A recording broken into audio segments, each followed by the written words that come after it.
Hello buddy, it's Wyvern here with another bit of Total War, Warhammer 2 quick match gameplay. This time around we are on Lightseeker Forward, playing as the forces of the Empire against the forces of the Skaven. And for this match I wanted to try to sort of run an old reliable build, but shake things up a little bit by ditching the artillery, ditching Gelt, who I'd normally run, and attempting to do a bit of lore sniping with Marcus Wolfhard, because obviously that's Marcus kind of shines at. He's actually kind of obscene, and most likely will be getting nerfed in the future, but currently, between Focus Shot as well as Ember Bow, he can do some disgusting things to enemy lords and heroes. So for my build, running Marcus Wolfhard, of course, with most of his kit, or in fact I believe full kit. He's got Fleet-Footed for that high speed, he's got Hunter Snare, Crazy Net, AoE, granted only lasts 11 seconds, so not necessarily the strongest thing ever, but still very, very potent. Focus Shot, of course, and then Amber Bow. So looking to snipe out the enemy leadership quickly and efficiently. Now to back him up, we do have a front line of spears, as well as the Sigmar Suns here in the center. Not much to be said for these guys. They're probably going to get crumped, but, you know, they can shoot through cheap Skaven trash okay, and hold the line well enough. Now, the real strike force, of course, is the Cav, and to support them, we do have an Amber Wizard on one end. He does have the transformation of Kadon, so looking to get some Manticore summons in. He's got Flock of Doom to melt blobs, Wild Heart, of course, for the Winds of Magic, as well as a Power Stone for Winds of Magic. And on this flank, we do have Knights of the Blazing Sun, as well as Empire Knights, so a bit of cheap, as well as a bit of Shock Cav, looking to get into the enemy backlines, crush their Jezzails, their Rattling Guns, artillery, whatever they might have, and do so quickly and efficiently. There's also an advantage with Knights of the Blazing Sun. They've got Magic Resist, so that is quite the boon against a lot of Skaven weapons, especially like some of their point defense. Sometimes you see poison globes. These guys will tank through it okay. Same thing, basically a mirror setup on the other end with more Empire Knights and Knights of the Blazing Sun, as well as a Warrior Priest who's got his full kit, except the ability that increases miscast chance. We do have the Hammer of Sigmar, we've got Soulfire, we've got Shield of Faith, Scroll of Power, of course, so we can rewind and do everything again, and Benediction to keep our Cav in the fray. Finally, being sneaky in the back line, we do have 2 units of Outrider Grenade Launchers. And I figured, you know what, Skaven tend to blob up, tend to have a lot of trash troops. If we can get grenades flying at them, we might be able to get some massive value out of these guys. And obviously a bit of a risky pick because Skaven have so much decent mid-tier shooting, but still worth the test in my opinion. Now for my opponent, he has gone with a classic and somewhat campy build. He's got good old Ikit here in the center. On foot, he's got quite the selection of items. He's got Brass Sword, of course, unlimited power, Death Frenzy, Howling Warp Gale to snare flyers, which I didn't really bring. I guess I did bring the transformation of Kadon, but that's about it. Warp Lightning, as well as Musk of Fear to debuff my troops. Alongside him, there is a Plague Priest with the Plague Rash, which has been nerfed, and not only does minus 5% vigor, still a very potent ability though, Vermintide, of course, and Pestilent Birth, so potentially snaring my cavalry with all that cheap trash. 3 units of Jezzails, including the Natty Bubos. These guys were all nerfed in the last patch, much flimsier, much shorter ranged, a bit less accurate, but still a very potent force on the battlefield. Some Rat Ogres to provide high mass protection, a bunch of Clan Rat Spears and Skaven Slaves scattered around, some Plague Monks in the center. And then we do have the Council Guard Stormwinners around, anchoring things in the middle. Now immediately we are going to pop an Amber Bow at Ikit Claw, doing devastating damage to him. But unfortunately, Marcus is going to get some aggro right away. Jezzail's popping shots back at him. It gets taken about a quarter damage, so definitely some potent stuff going off. But and we're going to follow up with the Focus Shot and see it going in there, slamming into, actually not even hitting Ikit, just kind of clipped the Council Guard, only killing them all. So definitely kind of pathetic. But you know, we did get a quarter off Ikit, so I'll take what I can get. Unfortunately though, the Jezzail's doing massive damage to Wolfhard, just dropping him by about a third of his HP immediately. So Jezzails, they got nerfed. They're still disgustingly powerful. And poor Wolfhard is forced to pull back. In the meantime, my Outriders with grenade launchers are breaking cover, and you can see my cavalry being very sneaky, pushing through the woods. One of the, in my opinion, Lightseeker Forward is a very cool map. There's a lot of room to maneuver, a lot of room to do sneaky shenanigans. We are popping shots now at Ikit, but unfortunately, my opponent is going to be on top of that, and he's able to start shooting back with all those Jezzails. And you can see Marcus there pops a shot and immediately takes a crossfire, just hundreds of damage dropping on him. And yes, he's dropping Ikit by like 200, 300 per shot, but it's just not enough. But in the meantime, Clan Rat Spears are going to get buckled as we dive in with our horde of cavalry and Knights of the Blazing Sun leading the way, followed up by a Warrior Priest. The thing is, so one of the things, people, you might think it's stupid to charge into Brace Spears, but the thing is, the first charge will break the Brace, and the follow-up charge will ignore the Brace. So it would have been better to charge in the Knights first, follow up with the Knights of the Blazing Sun, but, you know, close enough. We did as best we could. Meantime, we're going to start casting some crazy abilities here. Unfortunately, that warp lightning does massive damage, so big misplay there on my part. But the grenade launchers are now in position and starting to pound at my opponent's troops. Meantime, our knights are sneaking up the way here, and you can see a manticore being summoned. So we are looking to overwhelm and compromise my opponent's backline. The frontline fight, well, it's going okay, because Skaven slaves against Sigmar Sons and Spears, so very much one-sided. Unfortunately, though, my cav completely routs there, coming under heavy artillery fire. And, well, Wolfheart is dead. So, yeah, Wolfheart didn't last very long. He's lying here in a puddle of his own blood, sniped down by Giselles. Balance of power is already slightly in my opponent's favor, and things are not looking great. Outriders being committed into melee, definitely not where they want to be in life, especially at this proximity to the Rat Ogres. But, you know, a reserve unit of Knights of Blazing Sun, I actually had an extra unit I forgot to mention, but they are going to get in here, charge the Rat Ogres, and do some major work. Meantime, the Outriders with the grenade launchers pulling away and getting clear of this fray. Elsewhere in the meantime, you can see the Rampaging Manticore getting caught up by the Spears, but the Knights of the Blazing Sun and the Knights plowing through and going after the Giselle. So just pressuring my opponent. He's trying to juggle around with all these halberds, trying to get in with Rat Ogres, intercept, and it's just not happening. These clan rats trying to get in the way are not able to do the job. Warplock Giselle's getting overwhelmed. And now these Knights of the Blazing Sun are charging through, getting in on top of the Natty Bubos, and they are going to start crushing them very quickly. Natty Bubos, with the nerfs to their melee defense, especially if they get charged on, they're going down very quickly. You can see their shields, they're actually dropping. I'm not entirely sure why. I think it's actually the friendly fire from their fellow Giselles, dropping their shield flock chance. But these Giselles over here completely crushed down to 10 miles and getting overrun. Grenade launchers fighting their way clear and just bombarding everything as they go along. And, yeah, Knights rallying on the periphery, so we're going to be able to channel in, get back into the fight, and you can see, despite the Skaven slaves and whatnot getting in, we are able to sort of evade capture. In the meantime, the Warrior Priest here pops his Trill of Power, uses his abilities one more time. We're able to get a charge there on the Rat Ogres, doing quite a bit of hurt to these guys. Yeah, they do have that, they do have some pretty nasty hitting power, but these guys hit pretty hard. Knights of Blazing do a lot of damage. And now with grenades flying in, the opponent's going to be suffering a good bit. Unfortunately, he does delete my poor Knights of Blazing Sun there with that Warp Lightning, so definitely life is pretty rough for the Empire. Balance of power is certainly not in my favor, especially with no Lord on the field, but we are holding. Of course, the Sigmar Sons delivering as always, just crushing their way through Skaven slaves and Plague Monks and all this trash, and just holding for all eternity. Grenades in the meantime, unleashing on these filthy Skaven, and this is where grenades really shine. You can see these guys just gaining dozens of kills with every cast, and they've only lost a few models so far, so definitely doing great work. In comes the Feral Manticore, a bit late to the party, should have tried to get in a little sooner. Unfortunately, the Amber Wizard here I should have been microing much more heavily here, should have been fleeing, but unfortunately he's caught by the Clan Rat Spears and start taking a pounding. So now we're also being life. Meantime, Empire Knights charging around. The thing is, with the Giselles removed from play, and that was a big one. We removed all these Giselles. Natty Bubos are gone. I don't know where the other Giselles, they might have actually been eradicated. Oh, here they are, routing. These guys over here, shattered. So with all these Giselles gone, my opponent's staying power against my cav is going to be very limited. He's down to essentially the Rat Ogres, and Ekit, kind of. Now, he is hitting my Outriders here with some magic, but the Outriders in turn are barraging these Council Guards, just farming them for kills. Unfortunately, the Amber Wizard here is going to rout, and weirdly enough, the Clan Rat Spears are going to stay close enough to him to continue pressuring him. So definitely some rough stuff. In the meantime, Knights of the Blazing Sun, you know, still in okay shape, cycling around. And my opponent's infantry at this point reduced to Skaven slaves, Clan Rats, Plague Monks, none of which can really contest. Yeah, sure, he's got the Council Guard, decent static defense. He does have the Rat Ogres, he's got A-Kit, but none of that is super potent. And you can see the Knights here getting a meaty charge in on the Rat Ogres. Unfortunately, my opponent is getting in there with A-Kit, and A-Kit's going to do a lot of damage. A-Kit does, of course, have that bonus push large. He's got AP, he's got magic damage, he's just tearing me up.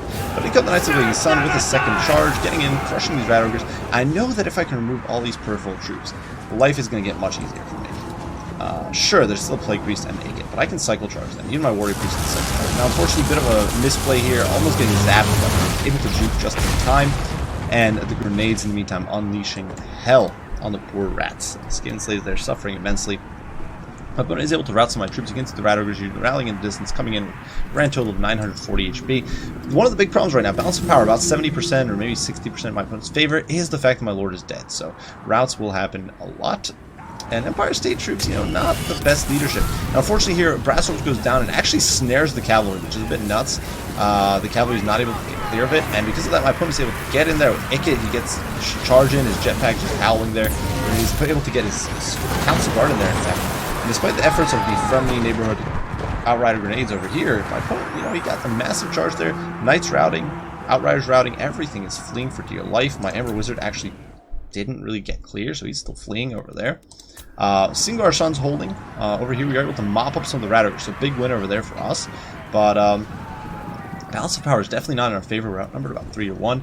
But, you know, we still have an advantage. If these Outriders rally, my opponent at this point has used up, I believe, all of his brass orbs. So we're going to get a rally here with our Outriders. And we are going to start coming back. We're going to be looking to chew apart because there's so much infantry here. So much. It's 636 models, right? But so much of that is trash. We're able to get a rear charge on these Clarinet Spears. We're just keeping our cap all together in a blob. So maybe not the smartest idea, but it does allow us to get a bit of a meteor charge in every now and then. These Ravagers are gone. They're not coming back. Spears still occasionally rallying in the distance. You can see these guys coming back. Scar Sons here coming back to go at it with these filthy monks. And they're just going toe-to-toe, caked in blood. Just covered with gore and slugging out with these filthy rats. So the brave sons fighting to the last and living up to their reputation here. Quite a bit of number on these plague monks. Meantime, grenades, and these guys are going to start unleashing on the Council Guard, who I know are really going to be the biggest pain in the rear here. Ikit, you know, Ikit's annoying, no doubt about it. But we are able to dodge the lightning here a little bit. It does kind of land in the middle, but dodge some of it. It doesn't kill all my guys. But, you know, Ikit's trying to deal with him, but he doesn't really have the ability to do so. Now, granted, he does have the range attack, so perhaps my opponent should have been using that here, trying to get rid of my Outriders. But instead, he's keeping Ikit in melee, because Ikit's not really able to get in there. We're just able to run away, and that's what we do best, and evade him. In the meantime, over here, once again, while those Outriders are distracting Ikit, while the infantry here is distracting the Plague Priest, the Knights are crushing this pocket of infantry, and balance of power is now swinging more in my favor. Unfortunately, the Ember Wizard here refusing to stick around. His leadership just constantly wavering on 3 leadership right now, just not able to stick around. I wanted to get some more Flocks of Doom. I still had Winds of Magic left, so big misplays all around here. Not using up my Winds of Magic or any of that, but unfortunately not much I can do about it. In the meantime, Council Guard are getting devastated by grenades, and that's all the cool things. Outriders with grenade launchers, they can fire on the move, they can do a lot of damage. These guys only have 90 armor, and more importantly, they've got low HP per model. So there's a lot of models, low HP per model each. Grenades tend to shine against those sorts of units, especially. In the meantime, Knights here rallying. They are in an exhausted state, very tired for these guys, but fortunately you can see the Ember Wizard there kind of fell. And this is, so in hindsight, this was a bit of a misplay. What I could have done was I could have taken my Warrior Priest, sent him over, and kept the caster in the range of Benediction. Plus 8 leadership would have probably kept him in the fray. So definitely, in hindsight, sort of 2020, would have been cool. Could have saved me some Winds of Magic. Oh well, didn't do so, so. About a misplay, nonetheless. Something a better player would have most likely done. My opponent, now realizing that I've eradicated all of his range stuff, is going to create a bit of a Helm's Deep, and I still have a lot of ammo on my grenades, so I'm not going to give him any mercy, and we are going to start barraging him with high explosives. He does try to summon some Clanrats here. I am not giving him any opportunity to get in the fight here, just avoiding him completely. My opponent was definitely not happy about that, but you know what? He sniped out my Lord. At this point, I'm not taking any chances. You can see this glorious charge here through the woods. Knights of the Blazing Sun just sending rats flying. Just this filth. Now standing up to the Emperor's finest. Definitely delivering from Mermidia here. And we're able to crush these Plague Monks here in the woods despite the protective cover here. Outriders with grenades providing that support. My opponent, yeah, he's trying to summon, he's trying to zone, but it's not going to happen. Outriders, we still have a lot of ammo. We still have 12 ammo. We have to cycle around, get around from a different approach. More spears coming in. And I'm trying to get my opponent to sort of give me an opportunity to attack. These Clanrats are going to start expiring, because they are a summoned variant, of course. They are currently going through their stages. There are now stages of disintegration, depending on which they disintegrate faster. Right now they are unbinding, so they're definitely suffering a bit. Grenades flying in. I was, at this point, just focusing on the peripheral troops. I knew these guys were summoned, so I didn't want to waste my efforts on them, but I was focusing on the Skaven slaves, looking to pick away at these peripheral troops, get rid of them, get them to rout. Skaven slaves, of course, do not affect the leadership for a unit like Clanrats. Well, obviously, Council Guard is unbreakable, but at the same time, you don't want your Skaven. You don't want the Skaven slaves providing an extra mass and soaking power, especially when you need to kill such a high-value target like Council Guard. Now, otherwise, we do still have a rather healthy unit of Knights of Blazing Sun. We do still have that Warrior Priest, the Knights here, and we do have these spears coming back. So it's looking to be a good surround. My opponent there does fire some nasty green gunk at my Outriders, so we run away, and definitely must have been frustrating at this point, knowing that there's nothing he can do, and I had no intention of letting him do anything. Knights of Blazing Sun there, feign a charge, baiting the Council Guard to shift, meantime grenades hammering away at these exposed troops. The Clan Rats just not able to hold up. And it's going to be a little bit of, I guess, Benny Hill action here as we barrage the remains of the Skaven force into oblivion. The Warrior Priest there does charge in. I was looking to bait my opponent into a surround here so I could drop that bombardment. The new Soulfire is just brutal stuff, just immense amounts of damage nowadays. I was able to get some good work there. Obviously, my opponent here trying to close the gap, just not able to do so. Knights charging in now on the Clan Rats. Grenades still flying in from all over the place. Skaven slays falling apart. Council Guards are almost eradicated. A beautiful burn there from Ikit, so unlimited power going down. Probably a mistake, honestly, at this stage of the game, but this is really risking dying.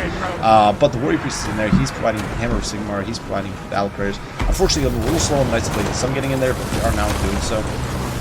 Getting that surround, grenades crushing the Council Guard. My opponent tries to get some zap on the Outriders, fails to do so, and in come the Knights of Blazing Sun, crushing all before them. And now it is simply a matter of time. Knights of Blazing Sun here grinding it out. The spears are in there though, providing support. You can see this Council Guard there getting overwhelmed. There's just a handful of them left, getting jabbed from all sides. Just getting glanced there in the back. That was such a powerful lance stroke, it chopped off his head. And yes, Ikit is doing a lot of damage here. He's being a nuisance, but at the same time, he is being thrown around. Struggling. Council Guard down with Water Bottle 1, 4 HP rat. Just fighting for the bitter end. He's just just look at this guy. He's just surrounded, and he's not going down. You can see he gets sort of trampled there by Cav. He's still alive. He's gonna get up. Last Council Guard member. So once again, living up to their name, and he's still fighting, I believe. Is he? He's getting up. He's still up. He's still up 4 HP. I'm not dead yet. But the spears are in there. Outriders not charging in because at this point you don't want grenades hurting your own troops, but they would be doing more friendly fire than anything else. Ikit is at this point routed by the cycle charging Warrior Priest. We are able to remove him from play against the Warrior Priest running him down. Spears in the fight against the Plague Priest. Ikit does go down, so the poor rat here flopping on the ground. His jetpack detonating with the force of a small star, and Ikit is no more. And with that, it's going to be a game. As my opponent's Plague Priest here fights the bitter end, and that is going to be it. So my opponent very not pleased with my strategy there at the end. Obviously, I was not going to give him the win as long as I had some ammo left, and definitely a tough fight. Marcus Wolfhard did not deliver. My opponent just counter-sniped him really hard. I should have been much more patient and hidden him and waited until an opportunity presented itself when all the Giselles were gone. I didn't do so. I paid for it and almost cost me the entire game. That said, Knights of Blazing Sun as well as Empire Knights did a stellar job of running over my opponent's backline. Sigmar Sons, of course, helped very well. Ember Wizard, not necessarily the greatest job. I kept trying to get... I got some Manticores off, and those were useful, but unfortunately I just blew it and kind of lost him early and didn't get as much Winds of Magic as I could have. So 2 of my 3 heroes and lords really didn't do much. And Outrider Grenade Launchers, absolute MVPs this game. Destroying the enemy force. They did such a number on the Council Guard. You can see they only got 3 kills. Council Guard was not able to do very much. They were just deleted by the Outriders before they ever really got into a proper scrap. And really, those Outriders didn't work. Obviously, some of that was against Skaven Slays, some was against Clan Rats, low priority targets. But a lot of it was also against Clan Rats, or against Plague Monks. Some of them got on the Warlock Giselles, beat up on the Council Guard. Absolute MVPs. For my opponent's build, bit memey with the Giselles. In my opinion, not enough backline defense, really, against the dedicated rush. And this isn't even like the most dedicated rush you can do as Empire. There's much more aggressive ways you could take this. You could like ditch the Amber Wizard, and what I personally like doing is ditch the Amber Wizard, get Gelt in there. You can throw in a Hammer of Witches, which can mess up these guys at range, force them to advance a bit, then potentially get them out of position, stuff like that. You could ditch the Outriders for more heavy cav. These 2 guys essentially could be 2 more Empire Knights, which situationally can be more potent. Against this sort of build might have been actually. It's much more tougher to shut down. So something I'd keep in mind if you're designing your Giselle build, you want backline defense, and this doesn't necessarily have enough of it, in my opinion. But regardless, well played to my opponent here. Do hope you guys enjoyed the video. Hope you found it entertaining and fun. If you did, be sure to like, subscribe, and share. If you have any comments, critique, questions, be sure to let me know, and I will respond as soon as I can. I do thank you all for watching, and I will see you all in the next one. Bye for now.